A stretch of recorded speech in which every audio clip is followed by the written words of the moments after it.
Hey, what's up, people? Pizzao here, and concluding my journey through the Scream Factory Critters Collection Blu-ray box set. Today I want to talk to you guys about 1991's Critters 4. Now, this is partially going to be a review of the movie as well as a review of this Blu-ray release. And Critters 4 is kind of a mixed bag for me. While the movie is definitely a step up from Critters 3, Critters 4, it has a lot of the same issues that Critters 3 had, and I think a lot of those can be chalked up to its very tight budget.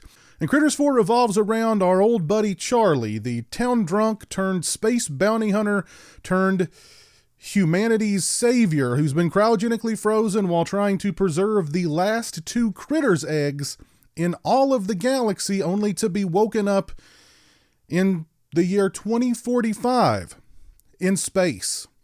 Because Critters 4 knows that space is where all of the horror franchises go to have their best entries. Their most successful entries have all taken place in space. I'm talking about Jason X. I'm talking about Hellraiser Bloodline. I'm talking about that Leprechaun movie that was in space. All the best entries in the series, hands down. I'm getting a headache from the irony. Now, what Critters 4 has in its favor is a stellar cast. This movie stars Brad Dourif, Angela Bassett, Anders Hove, and of course Don Hopper as Charlie. And for about the first hour or so of the movie, it's pretty much all about this cast and these characters. And luckily, the cast is as good as it is because it makes us care for these characters and makes us not really realize that there's not a whole lot going on in this movie. And the critters, it takes about an hour to really kick in that this is a Critters movie. And the bulk of the Critters carnage that takes place in Critters 4 is pretty much relegated to the last act of the movie.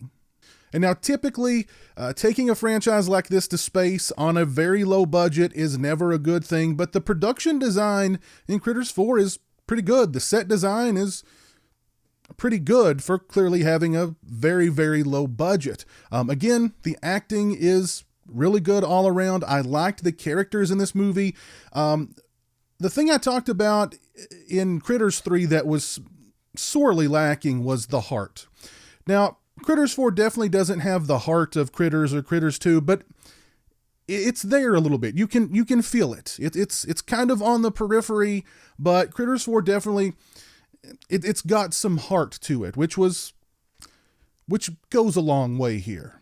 Terrence Mann returns as Ugg, only it's a new Ugg, an evil Ugg, and I wasn't sure how I felt about that, but Critters 4 overall just has a much darker feel about it, a much darker look, a much darker tone than all of the other Critters movies. So the heel turn of Ugg, let's just say, kind of just fit in with Critters 4.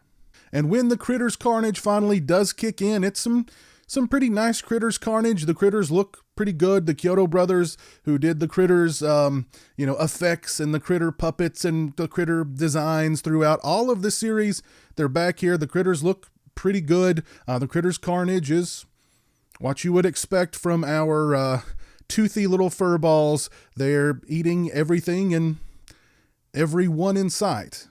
Now, I can't say I'm a huge fan of Critters 4. It's a step up from Critters 3, but for me, my favorite Critters movies are by far Critters and Critters 2.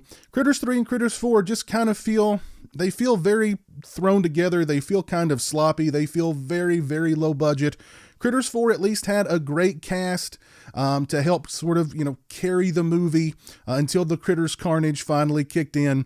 So really the cast of Critters 4 is its saving grace, in my opinion. And when you've got people like Brad Dourif and Angela Bassett and Anders Hove and of course Don Hopper there, they can carry a movie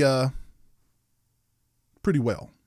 As far as this Blu-ray from Scream Factory is concerned, the back of the release doesn't specify any kind of elaborate restoration or transfer for the movie. It basically just says 1080p, high definition, widescreen. Thought the movie looked pretty good. The movie sounded pretty good. I'd give the audio a 4 out of 5. I'd give the picture quality at least a 3.5 to 4 out of 5. As far as the presentation is concerned, it's pretty simple here. We've got a reversible sleeve on this release. On this side, we have this artwork. And on the reverse, we have this artwork. As far as extras are concerned, first up we have Space Madness, the making of Critters 4. It's 22 minutes and 39 seconds in length. It includes interviews with director of photography Thomas Calloway, producer Barry Opper, co-writer David J. Scow, the Kyoto brothers Terrence Mann, and Don Opper. They discuss how they broke down the sets for Critters 3 and built over top of them the sets for Critters 4. So as soon as they shot out a scene for Critters 3, they immediately went in, broke it down, and started creating the sets for Critters 4. Barry Opper discusses Critters 4 as the only Critters film he has not shown to his kids because of its darker tone. The Kyoto brothers call Critters 4 Critters Light because of the tight budget. They discuss the great job the production designer did with the sets on such a low budget. They discuss the cast, including Brad Dourif, Angela Bassett, and Anders Hove. They discuss where the series could go following Critters 4 and the enduring fandom of the Critters series overall. Very nice making of for Critters 4. We get a trailer and a still gallery, and we also get a commentary with producer-director Rupert Harvey. I did not get the opportunity to watch the film with Mr. Harvey's commentary. This is a pretty solid Blu-ray release for Critters 4 from Scream Factory, part of their Critters Collection Blu-ray box set. I'm not a huge fan of Critters 4. It's a step up from Critters 3, but still nowhere on par with Critters or Critters 2. This is a solid release. However, the picture quality and the sound quality were both good. We get a really nice making of, and I'm sure the commentary from the director is pretty informative. If you've seen Critters 4, please let me know your thoughts on it down in the comments section below. Also, let me know your thoughts on the trailer for the Shudder original series, Critters: The Last Binge, which was recently just dropped. I thought the trailer looked pretty promising. Yes, it was very low budget, but it looked like it could be a lot of fun, so I'm definitely looking forward to it. Let me know your thoughts on it down in the comments section below. If you like this video, please leave it a thumbs up. If you're not following me on social media, those links are in the description. They're also right around here.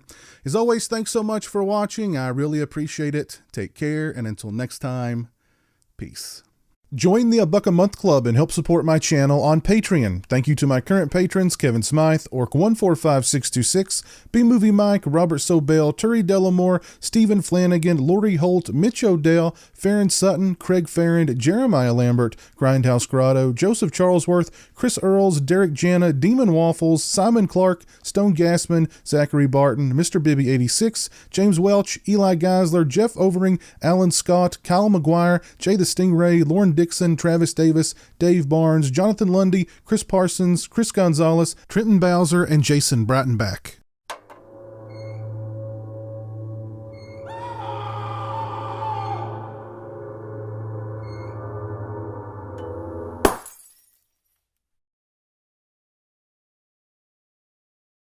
Say hello to the internet, Jeremy. Hello to the internet.